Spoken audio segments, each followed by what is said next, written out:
With a new deadline set for an agreement, Greece accuses its creditors of wanting to undermine the government's authority in order to secure debt repayments. Also, Australia's Prime Minister is spotted using an outdated map showing the positions of Islamic State during a new intelligence meeting, though it's not the first time that Tony Abbot's been caught out by the cameras. Plus, the Kiev government's blockade of eastern Ukraine causes queues stretching kilometres at a checkpoint on the breakaway region's border.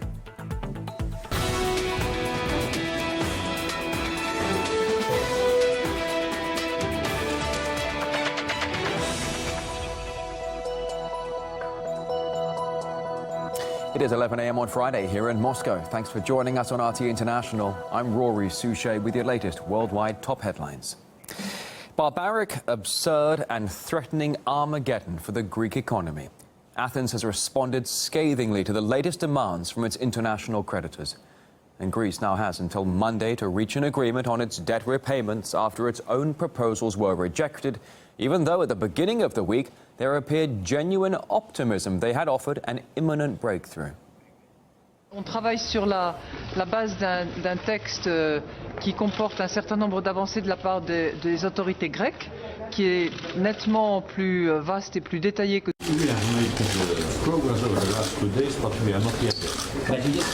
C'est hier soir que sont arrivées ces contre-propositions et oui, pour moi, elles vont dans le bon sens. Et elles peuvent permettre une base à un accord. Ça veut dire qu'il y a encore de quoi discuter. That's how the last Greek plan was greeted initially. Though later it was returned covered in red ink. And counter-proposals from creditors continue to demand drastic changes to pensions, VAT and other big taxes. And the government in Athens refuses to budge and made some strong accusations.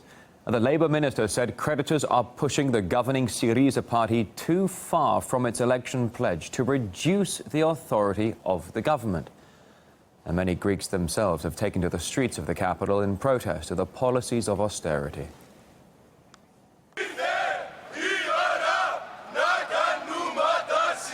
Protesters have called on Syriza not to sign a new agreement that does come with more austerity.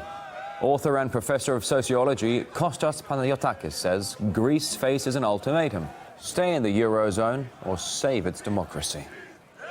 There have been lots of nightmare scenarios that have been peddled by the media. There is an element of ideological terrorism to try to justify and promote austerity policies. But ultimately, I think what Greece is being faced with is a dilemma between staying in the Eurozone and preserving democracy. People are conflicted. They are tired of austerity, they are angry about the destruction these policies have produced, but they're also anxious. They do want to stay in the Eurozone. At the same time, it has to be said that all the polls show that the Greek government still has a lot of support. The rage being felt amongst the Greek population has led to a release of artistic inspiration in the capital. RT's Lizzie Phelan is in Athens to gauge how the economic crisis is changing the face of the city. Greek people's lives have changed drastically over the last 5 years by decisions taken in the halls of power, both here and abroad. Reflecting those changes are changes in the street art that adorns Athens, increasingly carrying political messages, like this one, which depicts the German Chancellor Angela Merkel as Minnie Mouse, next to the slogan, Euro Disney. These big scissors says cut the debt. It's a message to Europe. It's about the taxes. Come on, people cannot afford all this tax paying. They have to find another way to make money. We have a good feedback. People like it. Kakao Rux is one of Athens' most well-known street artists who has been expressing the anxiety felt by many. He's part of a collective of artists who say that if they had jobs, perhaps they wouldn't have time for producing graffiti and murals. I finished my studies in Athens and then I had to go to the army. And when I came back, after 9 months, there were no jobs. So I didn't have the money to pay rent and I didn't have a place to stay.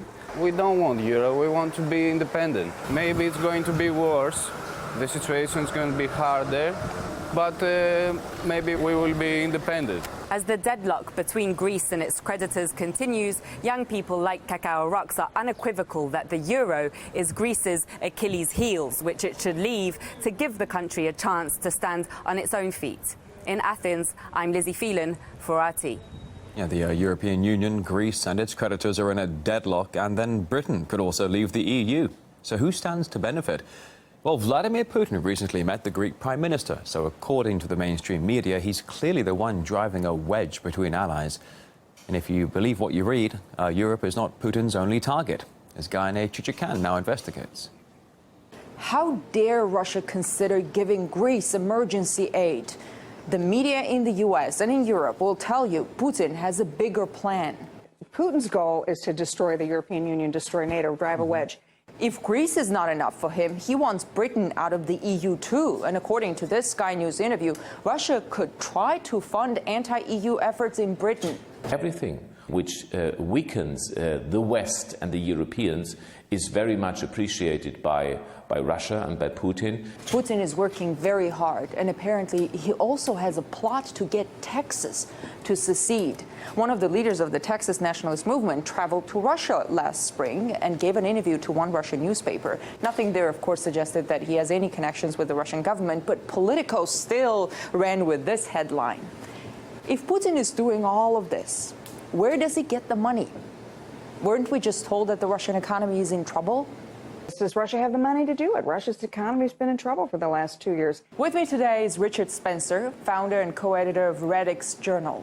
Sir, are you worried about Putin trying to get Texas to secede? Well, yeah, I've been listening to the United States media, and I'm worried that Vladimir Putin might have caused blindness and baldness, and he caused bad weather and car crashes.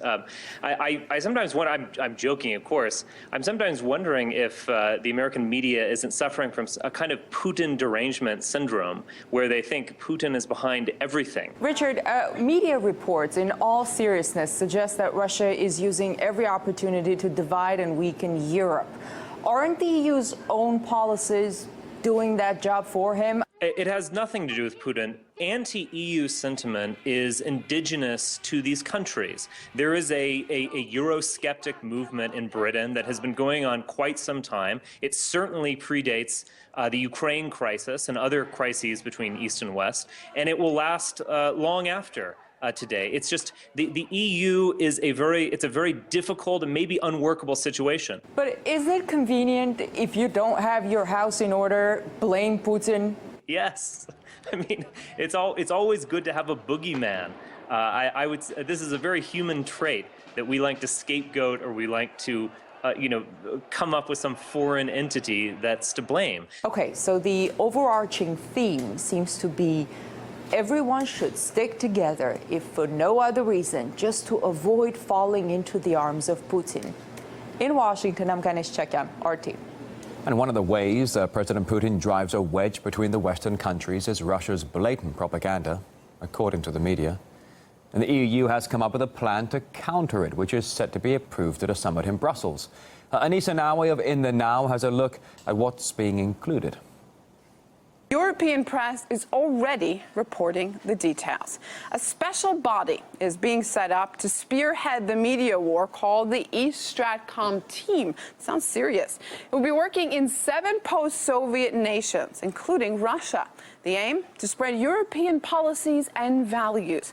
Get this, the most important thing here, it seems, is not about providing information, but about explaining how great the EU is. This means supporting NGOs and independent media, training journalists and media actors. And in the case of RT, which broadcasts all over the world, the EU is going to talk to national media regulators similar to Ofcom in the UK so that they can keep a closer eye on us. NATO also has a plan to fight propaganda. We will not counter Russian propaganda with more propaganda. But with facts, because in the long run, the truth will prevail. Of course it will. It is already winning, according to some of your colleagues. One NATO official told the Russian press how it's working. RT is the only free channel in Toronto, Canada, he says, and his 19-year-old nephew once told him NATO had encircled Russia and wanted to topple Vladimir Putin. The truth prevailed, and the NATO guy had to buy his nephew a cable subscription, because that's not the truth NATO wants people to hear.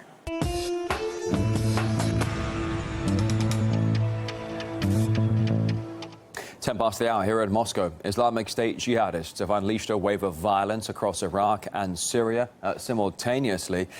A car bomb exploded in northern Baghdad, while another blast rocked a market on the outskirts of the city. At the same time, ISIL launched an assault to retake the Syrian city of Kobani on the Turkish border.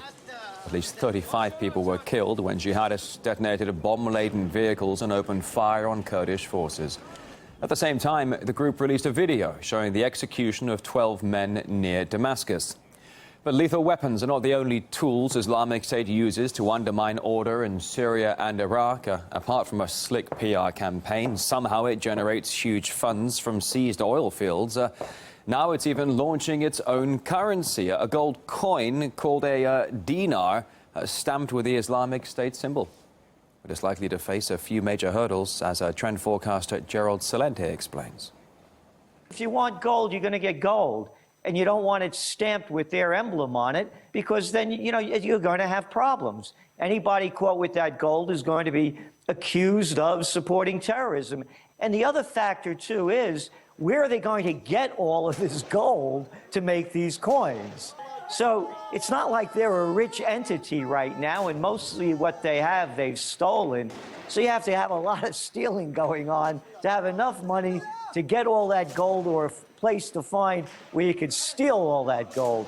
So I think they're going to have a supply problem and a demand problem. So I think this is more of a PR stunt than anything else. It's RT International. When Australia's Prime Minister met the director of the country's intelligence service to discuss the spread of Islamic State, neither noticed one key detail. The map being used to show ISIL's positions was published by the Washington Post a year ago. A more recent map, though, shows the locations of jihadist groups have changed significantly, as you can see right there. Yet the Prime Minister did a very good job, though. He listened attentively the whole time. And earlier this week, it was reported that during a visit to intelligence headquarters, Abbot allowed journalists to film maps showing Australian suburbs thought to be hotspots for terrorism recruitment. The spy agency said the maps should not have been made to the public or shown to the public, yet a government spokesperson claims they had been declassified. Now, Abbott is no stranger to public gaffes. On a visit to Afghanistan, while still opposition leader, he made a less than diplomatic remark about a dead soldier.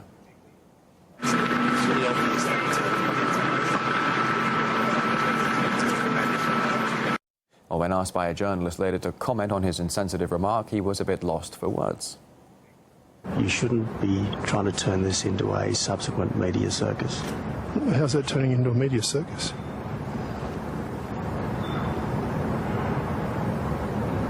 Okay, well, tell me, what's the context? And if it's out of context, what is the context?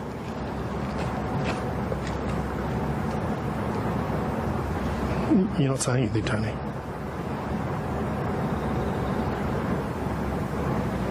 Well, if that experience left a bitter taste in his mouth, he can deal with it. This is a man who will swallow almost anything to win some political support. Very good. Yeah, that stunt at least attracted some positive attention from farmers, although probably after eating that onion brought a few tears to his eyes.